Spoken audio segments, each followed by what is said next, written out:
자, 오늘은 우리가 함께 부를 노래라는 제목으로 여러분들과 함께 말씀을 나누겠습니다. 이 세상에 불려지고 있는 노래들을 보면 그 종류가 참 많습니다. 어린이들에게 불려지는 동요가 있고요. 또 우리나라 가요인 민요가 있습니다. 또 관광버스에서 많이 불려지는 일명 뽕짝이라는 트로트가 있습니다. 그리고 발라드, 락, 그리고 춤도 추고 노래도 하는 댄스 음악이 있고요. 또 힙합이 있고 또 흑인들의 역사와 영감을 담은 재즈나 소울이 있습니다. 그리고 아주 고상한 음악 같은데요. 우리 마음을 편안하게 하기도 하고 또 태교할 때나 유아들에게 들려주면 좋다고 하죠. 교향곡이 있습니다. 교회에서 부르는 노래는 뭐라고 할까요? 성가 또는 찬송가라고 합니다. 자, 그러면 가스펠송이라고 하는 교회 노래는 뭘까요? 보통 복음송이라고 하는데요. 이 가스펠송은 노래 중에서 대중성을 가진 음악에 신앙적인 가사를 붙여서 만든 노래가 가스펠송입니다.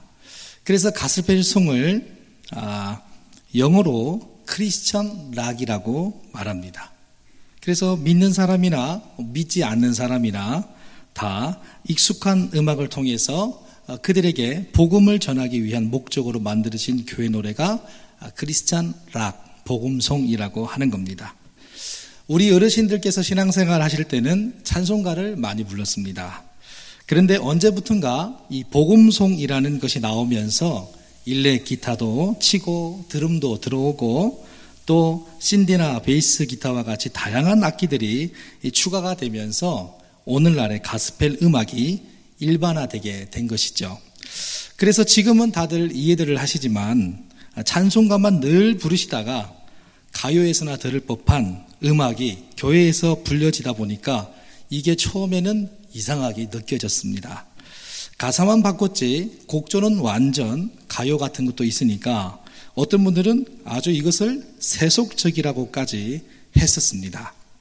거기다가 교회는 풍금만 치던 교회였는데 어느덧 막 드럼이 들어와서 북을 치고 일렉 기타가 들어오고 노래도 찬송가 분위기하고는 점점 틀리니까 이제 이런 음악이 교회 안에 들어오는 것 자체가 이해할 수 없었던 때가 있었던 것이죠. 그래서 어떤 분들은 이러다가 교회가 타락하는 거 아닌가 그렇게까지 심각했던 때가 있었습니다. 그런데 시간이 점점 지나가다 보니까 나중에는 오히려 찬송가만으로 하나님께 찬양할 수 있냐? 아니다. 가사가 중요한 거다. 그러니까 노래 장르 가지고 뭐라고 하면 안 된다. 이러면서 오히려 복음송을 선호하는 목소리가 커지게 되었어요. 그러면서 어느 정도 교회 안에서도 이런 의견이 자리를 잡게 된 거죠. 크리스천 락이라는 이 복음송이 일반화가 되었다는 하나의 단편적인 모습입니다. 또 여러 노래 중에는 헤비메탈이라는 음악이 있습니다.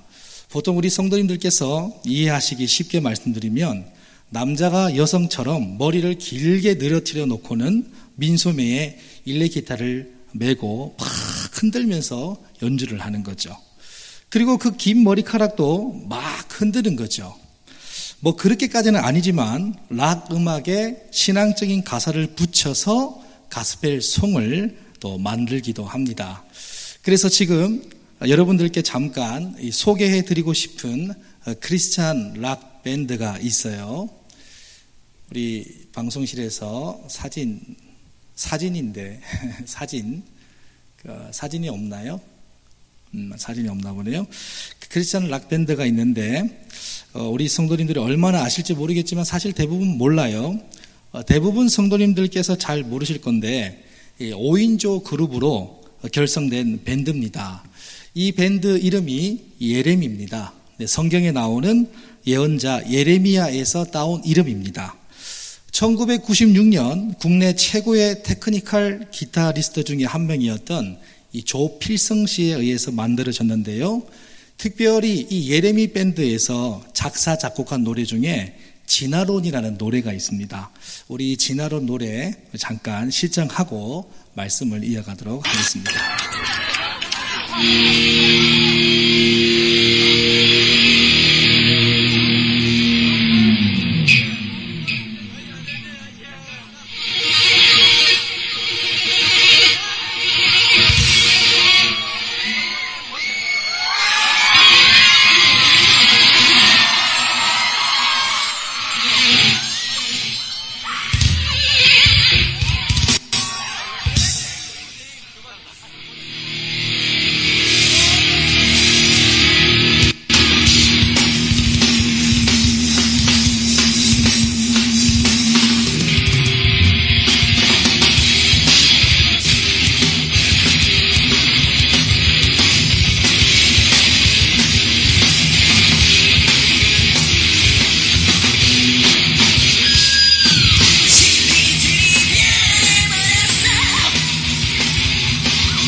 모르시겠죠? 제 크리스찬 락이에요. 자, 이 영상이 2001년 부산 국제 록 페스티벌에서 예레미 밴드가 한 콘서트입니다. 이 노래도 교회 음악에 속하거든요. 자, 지금 이 영상을 여러분들이 보시면서 어떤 기분과 느낌이 드셨습니까? 그리고 기분이 좀 이상하지 않으세요? 이번에는 이 노래의 가사를 제가 한번 여러분들과 함께 보면서 읽어보겠습니다. 진리들이 변해버렸어. 거짓들이 가득한 이곳. 오만하게도 빛을 보지 못하여 지극히 못생긴 원숭이들의 진화론 따르는 지식의 사기꾼들을 보라. 커다란 시계 속에 무엇이 들어있는지 알지도 못하면서 무척이나 아는 척하네. 언제까지 속일 건가? 언제까지 고집할까? 어둠은 이제 땅에 엎드려. 언제까지 속일 건가? 언제까지 고집할까? 어둠은 이제 죽어라. 사람들이 변해버렸어. 사랑 없이 계산만 하네. 오만하게도 빛을 보지 못하여 지극히 높으신 하나님의 평화를 따르지 못하는 사기꾼들을 보라. 커다란 율법 속에 무엇이 들어있는지 알지도 못하면서 무척이나 아는 척하네. 언제까지 속일 건가? 언제까지 고집할까? 어둠은 이제 땅에 엎드려. 언제까지 속일 건가? 언제까지 고집할까? 어둠은 이제 죽어라. 이게 아까 그 사람들이 불렀던 노래입니다. 한국말로 했는데 제가 통역을 한 거예요. 못 알아듣니까. 자, 가사는 어때요? 굉장히 기독교적이죠. 근데 음악은 굉장히 우리가 볼 때 익숙하지 않고 이상하죠.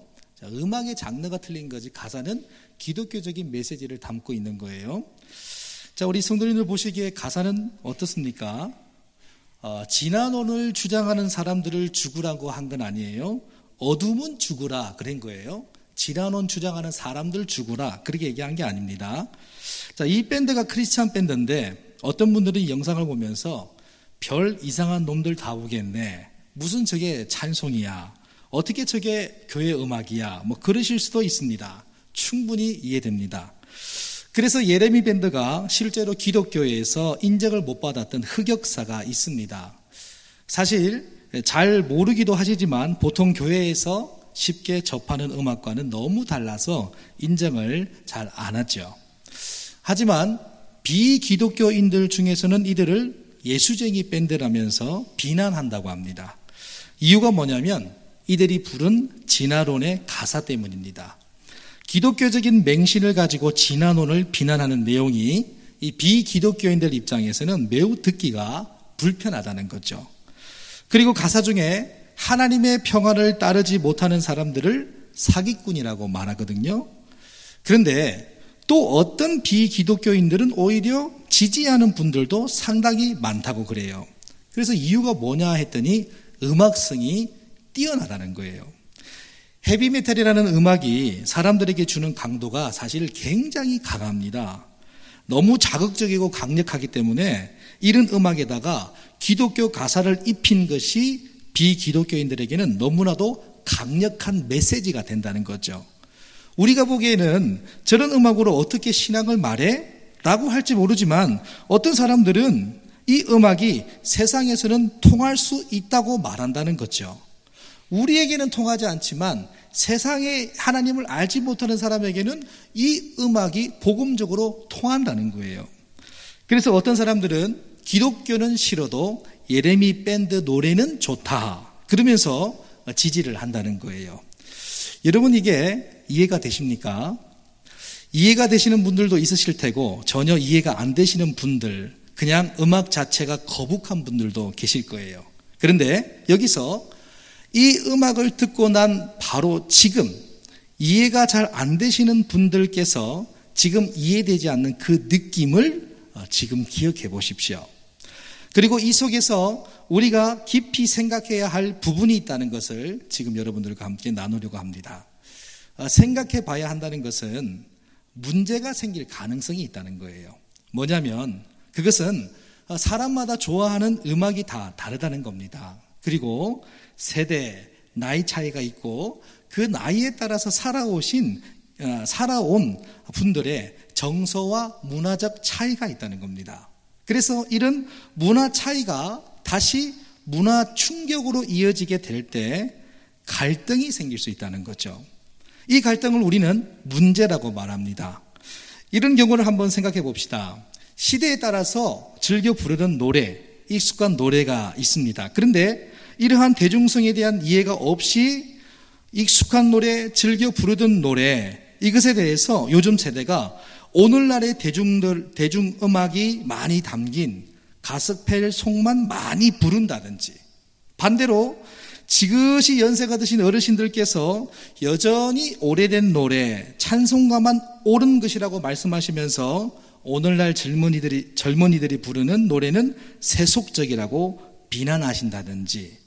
자, 이게 무슨 말이냐면 한 시대를 살아가면서 극복하지 못한 무언가가 우리들 정신 속에, 정서 속에 있다는 거예요. 자, 그러면서 우리들은 저마다 의견이라고 주장하더라는 거죠. 무엇을 극복하지 못해서 그럴까요? 그건 바로 문화 차이를 극복하지 못해서 그렇다는 겁니다. 자, 이것이 얼마나 중요한지 아십니까? 이것은 무엇이 옳다, 무엇이 틀리다, 그런 문제보다는 문화 차이라는 개념으로 접근하는 것이 더 적절합니다. 문화 차이를 이해하려고 하지 않고 요즘 시대가 무슨 시대인데 그러냐, 2018년도다, 앞서가자, 또는 무슨 소리냐, 아무리 시대가 그렇다 하더라도 지킬 것은 지켜야 한다, 이것은 세속하다, 이렇게 한쪽으로만 치우쳐서 극단적으로 생각하는 사고로 접근하면 반드시 문제가 생긴다는 거죠. 그 문제가 무엇이냐? 내 생각과 반대되는 생각을 가진 사람들을 무시하고 손가락질하게 된다는 것입니다. 저급한 수준으로 폄하하게 된다는 거예요. 서로의 다름을 이해하고 인정하는 것이 아니라 비난하고 낮춰보게 되면서 서로를 결국에는 미워하게 되더라는 거예요. 적으로 간주하더라는 거예요. 결국 무엇을 잃어버리게 될까요? 그리스도의 사랑을 잃게 되더라는 것입니다. 마태복음 24장에 보시면 마지막 때에 일어난 징조에 대해서 기록하고 있는데요. 10절 말씀부터 보시면 그때에 많은 사람이 실족하게 되어 서로 잡아주고 서로 미워하겠으며 거짓 선지자가 많이 일어나 많은 사람을 미혹하겠으며 불법이 성함으로 많은 사람의 사랑이 식어지리라. 그러나 끝까지 견디는 자는 구원을 얻으리라고 기록하고 있습니다. 말세의 징조가 무엇이냐면 믿음을 저버린다는 거죠. 그런데 믿음을 저버림으로써 나타나는 현상이 있습니다. 그게 뭐냐면 믿음의 근거인 하나님의 말씀이 거짓 선지자들을 통해서 막히게 된다고 성경은 말씀하고 있어요. 그리고 두 번째로 그래서 사람들끼리 서로 사랑이 식어지게 되고 그 다음 세 번째로 그래서 서로 미워하게 되더라는 거예요. 사실 예레미 밴드는 대중성 있는 음악 중에서 좀 강력한 음악을 통해서 기독교 메시지를 전하고 싶어서 결성된 밴드입니다. 그러니까 정확히 말씀드리면 이런 CCM 밴드는 기존 교회 음악으로는 사용할 수가 없습니다. 왜냐하면 목적이 비기독교인들 중에서 음악을 좋아하는 사람, 그 중에서도 헤비메탈이라는 음악을 좋아하는 사람들을 대상으로 복음을 전하려고 만들어진 거거든요. 그러니까 일반 교회에서 성도님들과 함께 부르기는 아주 적절하지 못한 노래죠. 그런데 개중에는 이런 음악까지는 아니지만 이런 음악을 좋아하는 크리스찬들이 이런 음악의 문화도 인정해 달라고 말하면서 그것을 많은 성도님들과 함께 찬양하는 시간에 부른다면 이것이 은혜가 될까요? 아니면 혼란스러울까요? 그래서 우리는 문화 차이를 인정할 줄 알아야겠지만 먼저 고려해야 될 것이 있어요. 그게 뭐냐면 대중성이라는 것입니다. 이것을 이해하지 못하게 되면 의견의 충돌이 생기게 되고요. 이 충돌로 인해서 서로 미워하게 되더라는 거예요. 그래서 문화 차이를 극복하기 위해서 우리에게 있어서 먼저 선행되어야 할 두 가지가 있습니다. 그 첫 번째는 사람을 먼저 이해하는 것이고요. 두 번째로는 그 사람이 나이가 많으시든 젊은 사람이든 어린 아이든 우리 모두가 한 시대에 함께 살아가고 있다는 것입니다. 이것을 공존이라고 말하죠. 그래서 이 시대 속에 사는 모든 세대와 모든 문화와 생각들을 일단 다 인정해 줄 알아야 한다는 거죠. 물론 여기에는 언제나 기준이 있어야 됩니다. 진리에서 벗어나면 안 돼요. 진리에서 벗어나는 것은 그 자체는 그냥 인정하되 수용은 하지 않는 것이죠. 그런데 어떤 경우에는 보통 이런 부분이요, 진리냐 아니냐의 문제가 아니라서 더 힘든 상황이 나타날 때가 많습니다. 이럴 때는 어떻게 해야 하느냐? 그런데 이럴 때도 답은 있어요. 그것이 무엇이냐면 조화와 균형이라는 것입니다. 진리를 벗어나는 문제가 아니라면 서로가 조화와 균형을 이룰 수 있는 방향으로 가는 것이 가장 좋은 답이라는 거죠. 성경의 내용을 인용한다면 성경은 이것을 덕이라고 하고요, 덕스럽게라고 표현할 수 있을 것 같아요. 관련해서 말씀드리면 보통 교회에서 찬양을 부를 때입니다. 찬양 인도하는 분들께서 그날에 부를 찬양을 짭니다. 빠른 곡은 언제 들어가고 느린 곡은 언제 들어가고 장조는 어떻게 되고 그 노래에 따라서 반주법과 박자는 어떻게 할 것이며 빠르기는 가사의 주제는 무엇으로 할 거냐, 여러 가지들이 있거든요. 근데 그리고 또 찬양 팀원들의 어떤 음악성, 실력, 악기를 다루는 부분이라든지 앞에 서서 노래하는 분들의 노래 실력이라든지 이런 것들을 다 생각하면서 그날 부를 찬양을 5곡에서 6곡 정도 짭니다. 그런데 다른 건 다 놔두고 어떤 곡을 부를 거냐, 이것을 선곡이라고 하잖아요. 이것이 참 중요해요. 왜냐하면 어린 아이들도 있고 젊은이들도 있고 연세가 많으신 어르신들도 계시기 때문이에요. 그것은 쉽게 얘기하면 세대가 틀리다는 것을 말하는 거예요. 살아오신 시대가 다 다르고 정서와 문화가 다르거든요. 그래서 우리가 하나님을 찬양하는 찬양 속에서는 이러한 문화 차이를 극복하기 위한 지혜와 노력이 필요하다고 저는 생각합니다. 조화와 균형을 이루기 위한 노력을 말하는 거죠. 하나님을 찬양하는데 그런 게 필요하나? 그렇지 않습니다. 하나님을 찬양하면서도 한 교회가 조화와 균형을 이루면서 찬양을 해야지, 한 그룹의 조화와 균형이 깨져 있는데 하나님을 찬양한다고 하면 그것이 진정한 찬양, 하나님께서 기뻐 받으시는 찬양이 될 수 있을까요? 히브리서 13장 15절 말씀에 보니까 그러므로 우리는 예수로 말미암아 항상 찬송의 제사를 드리자. 이는 그 이름을 증언하는 입술의 열매니라. 이런 기록이 있습니다. 한 사람이 하나님을 찬양할 수도 있지만 이 히브리서 말씀에서는 찬송의 제사를 드리자고 말씀하고 있어요. 자, 제사는 예배지요. 찬송의 제사를 드리자는 것은, 예배는 결국 혼자 드리는 것이 아닙니다. 한 공동체가 함께 하나님께 제사인 예배를 드립니다.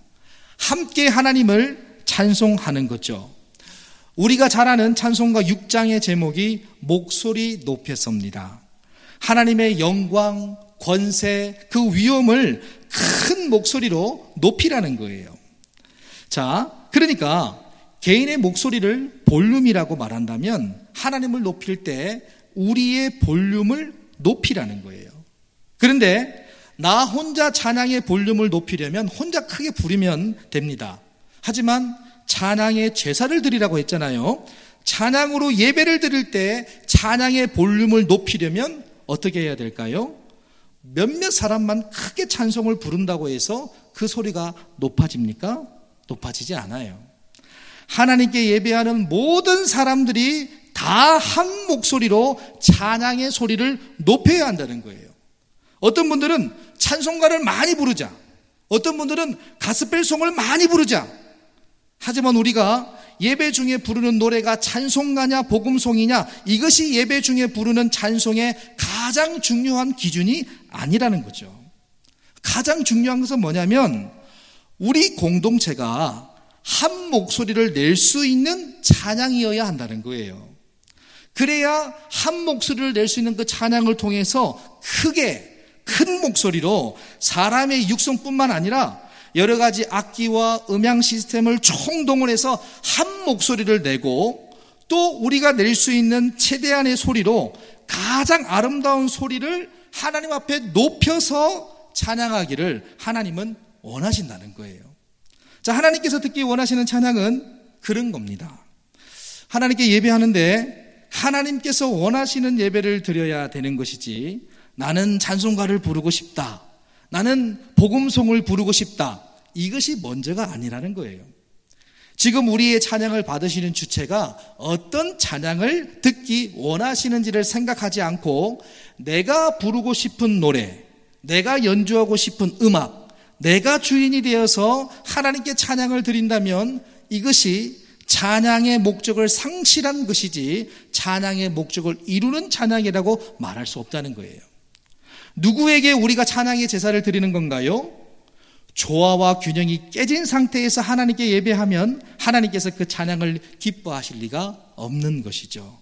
그래서 하나님께서 듣기 원하시는 찬양을 올려드리기 위해서 우리는 문화의 차이를 인정하고 극복할 줄 알아야 한다는 것입니다. 여러분, 이제 오늘 본문의 말씀을 말씀드릴게요. 오늘 본문의 내용은 우리가 잘 아는 유월절에 대한 내용입니다.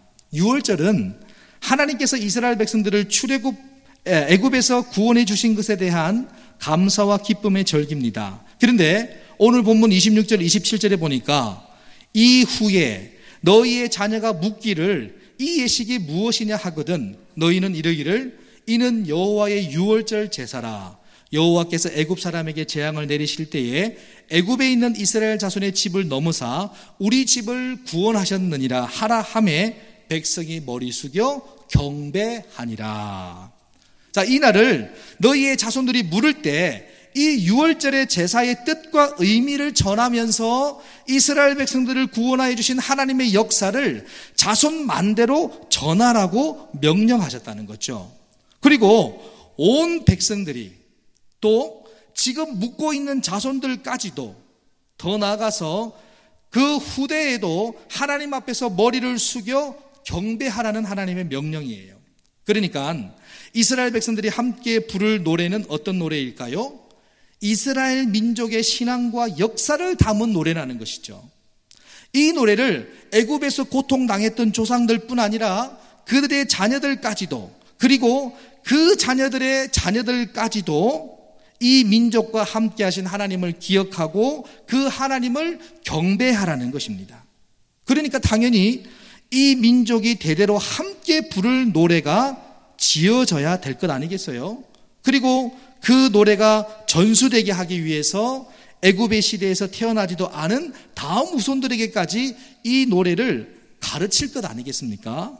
그러니까 이스라엘 백성들에게 하나님은 찬양하기 위해서 문화 차이, 세대 차이, 이것을 반드시 극복해야 된다는 것을 전제에 깔고 있는 거예요.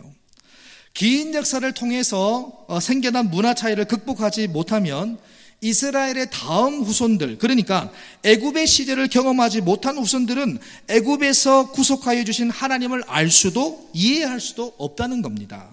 그러나 하나님은 출애굽의 사건을 경험해 보지 못한 너희의 자녀들이 너희에게 물을 때 이것을 여호와의 유월절 제사라고 알려주면서 이 예식을 거행하라고 말씀하셨다는 거예요.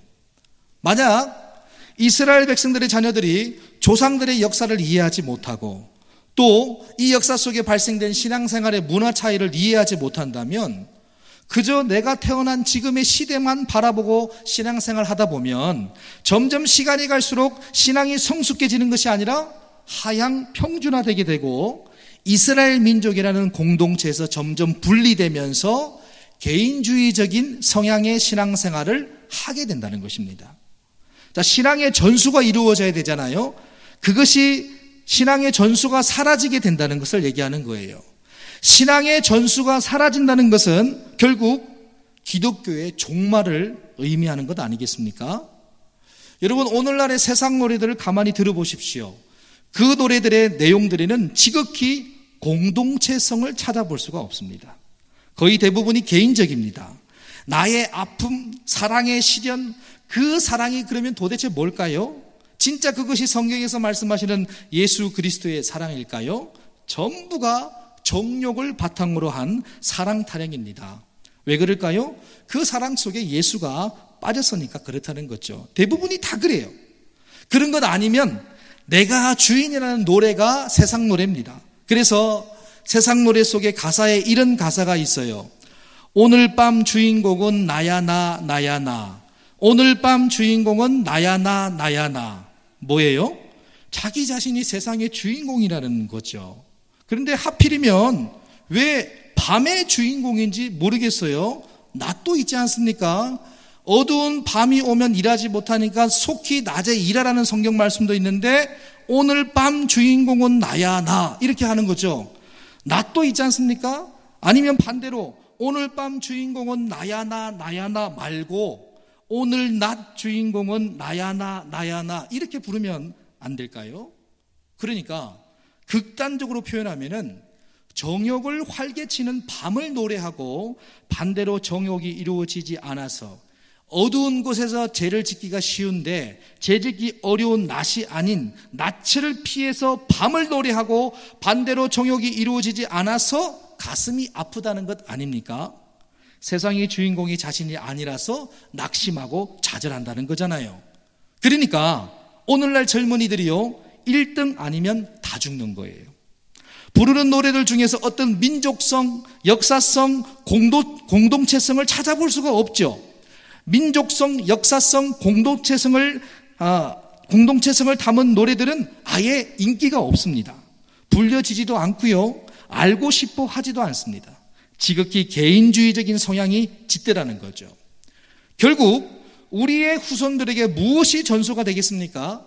개인주의적인 것, 내가 하고 싶은 것, 정욕만 전수가 되더라는 것이죠. 신앙마저도 공동체성이 없어요.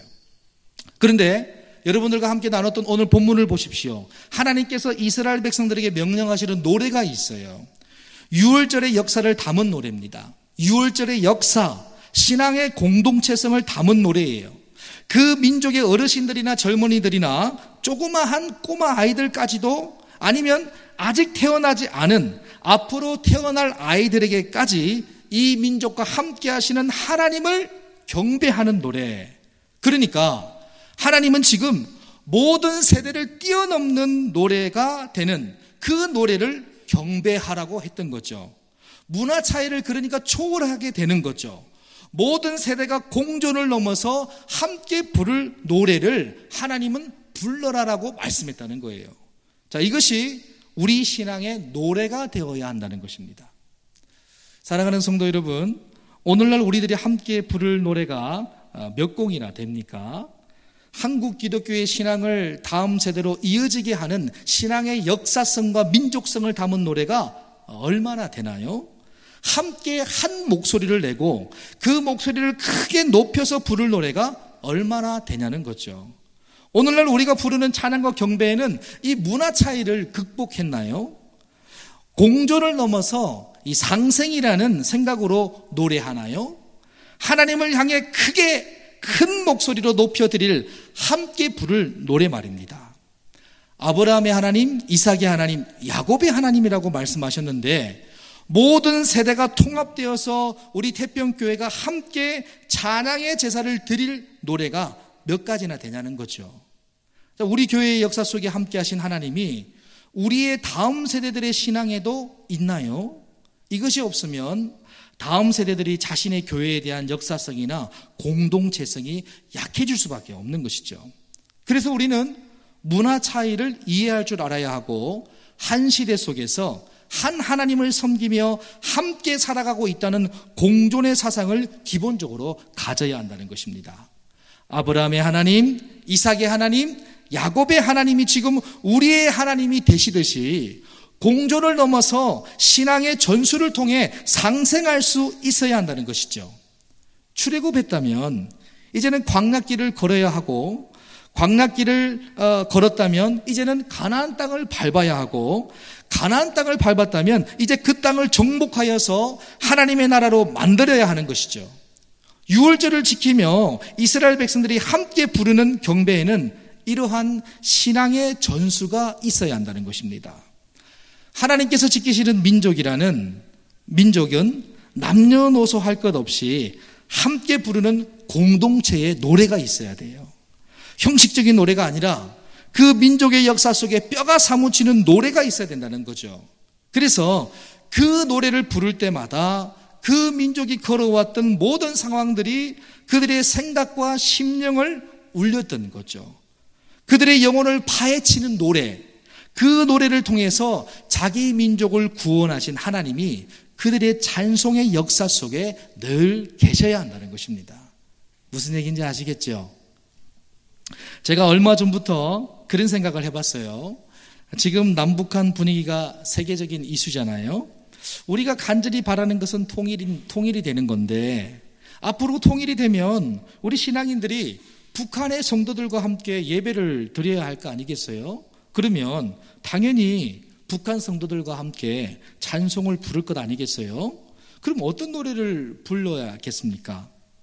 우리 한 민족의 민족성, 공동체성, 그리고 잘 아는 노래를 불러야 하니까 대중적이어야 될 거 아니겠어요?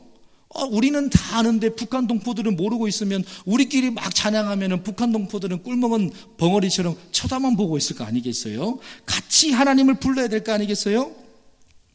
자, 그런 생각을 해봤어요. 그래서 어떤 노래에 신앙적 가사를 담아서 부르면 남한과 북한의 성도가 함께 모여서 하나님께 예배하고 찬양할 수 있을까? 그런 생각이 들었어요. 그러면서 우리 민족의 노래면서도 세계적인 노래가 있더라고요. 자, 그 노래가 홀로 아리랑입니다. 트로트 노래로 복음을 전하는 목사님이 있습니다. 구자욱 목사님이세요. 구자욱 목사님이 한 분은 어르신들께서 성경 구절을 자꾸만 잊어버리게 되시니까 잊지 않고 기억하실 수 있도록 홀로 아리랑에 마태복음 5장 3절로 10절 말씀을 가사로 붙이셨더라고요. 그리고 경로대학에서 부르시라고 만드셨다고 해요.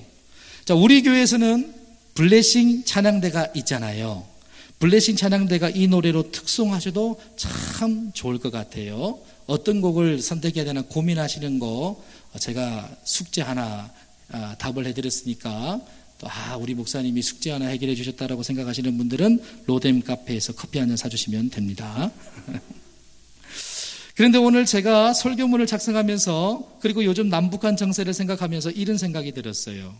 구장훈 목사님은 경로대학을 통해서 우리 어르신들이 성경 말씀을 잊어버리니까 잊어버리지 않도록 홀로 아리랑에다가 이 가사를 붙였는데, 우리 교회의 찬양, 모든 나이를 초월하여 함께 부를 수 있는 찬양, 그리고 남북한이 통일이 되면 북한의 성도들과 함께 예배를 드릴 텐데 어떤 노래로 찬양을 불러야 한 목소리로 하나님께 크게 부르면서 우리 교회와 우리 민족을 이끌고 가시는 하나님을 찬양할 수 있고 그 찬양의 제사를 드릴 수 있을까?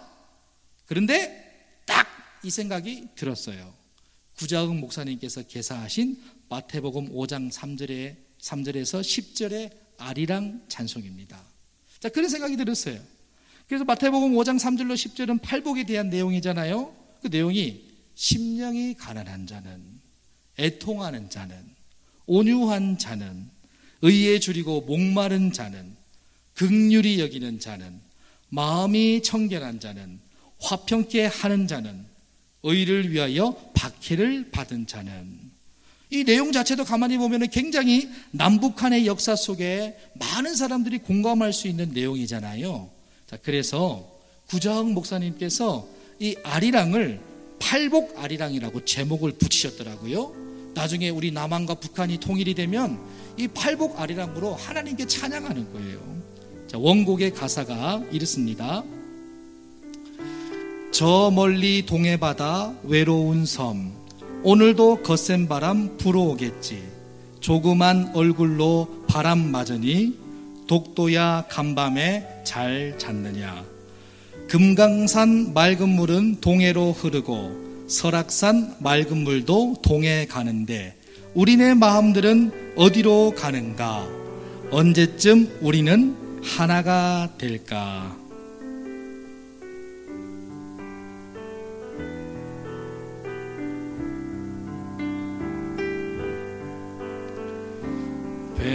백두산 두만강에서 배 타고 떠나라.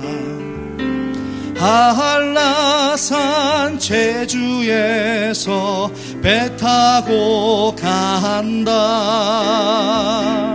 가다가 홀로 섬에 닻을 내리고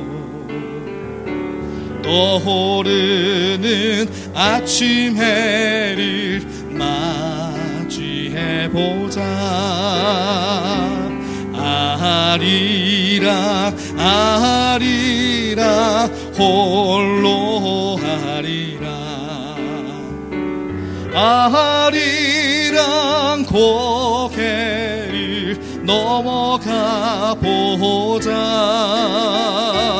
가다가 힘들면 쉬어가더라도 손잡고 가보자. 같이 가보자. 심령이 가난한 자 복이 있나니 전국이 저희의 것임이요.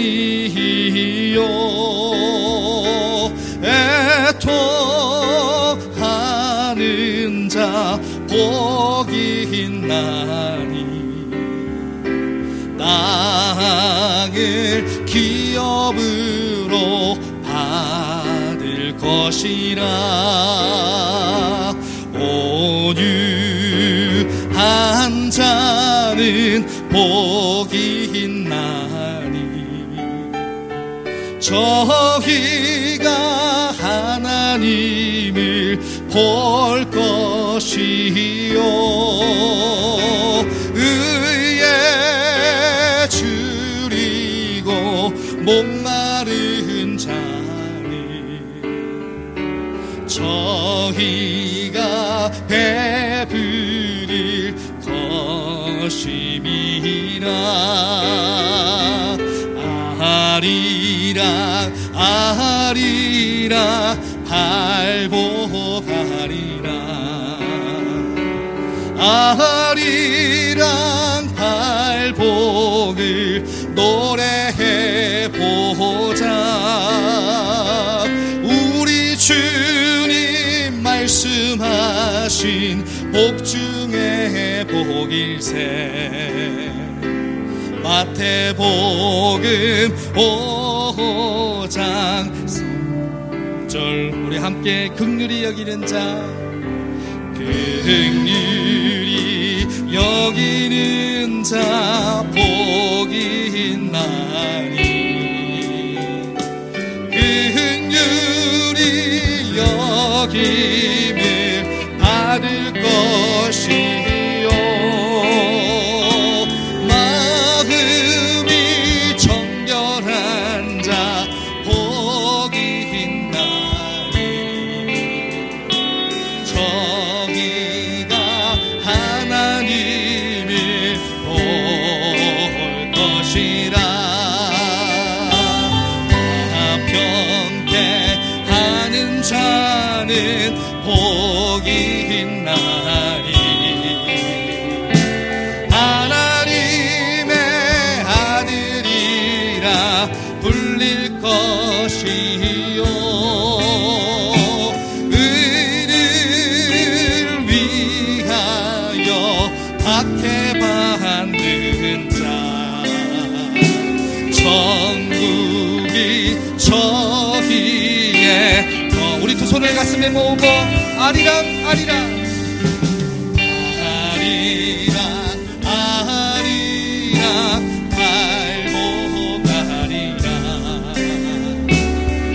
아리랑 발복을 노래해보자 우리 주님 말씀하신 복 중에 복일세 마태복음 5장 3 아리랑 발복 아리랑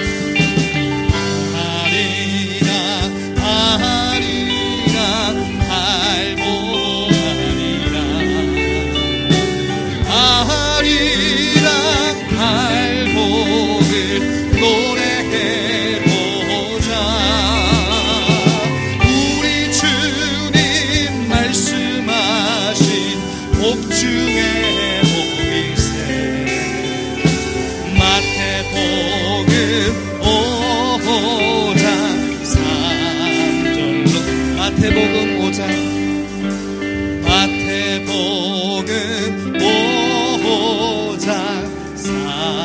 3절로 10절 우리나라 노래가 민요잖아요.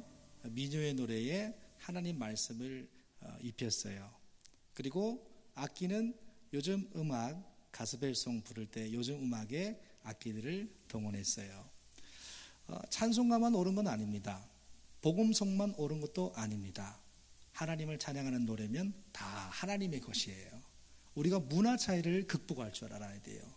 이스라엘 백성들이 유월절을 지킬 때 아직 태어나지 않은 자녀들에게까지 하나님이 우리를 구원하셨다는 그것을 노래로 만들어서 아직 태어나지도 않은 문화 차이가 있는 다음 세대까지 그 노래를 가르쳐서 모든 세대가 통합해서 하나님께 찬양을 올릴 때 목소리를 하나로 만들어서 크게 높이는 거예요. 하나님은 그 찬양을 듣기를 원한다는 거예요.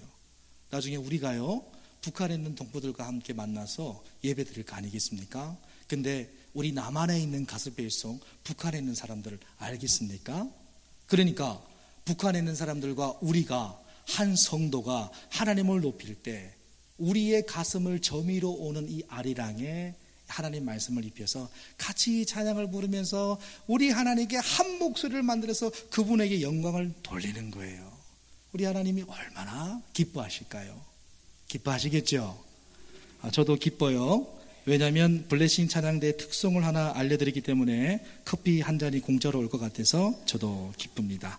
우리 사랑하는 성도 여러분, 우리 태평교회가 찬양의 제사 하나님께 드릴 때 하나님이 기뻐하는 목소리 높이는 찬양의 제사를 드리는 우리 교회, 우리 남한과 북한이 되기를 주님의 이름으로 축원해 드립니다. 기도하시겠습니다.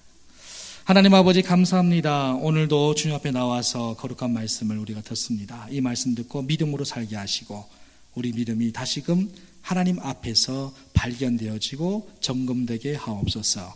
예수님의 이름으로 기도하옵나이다. 아멘.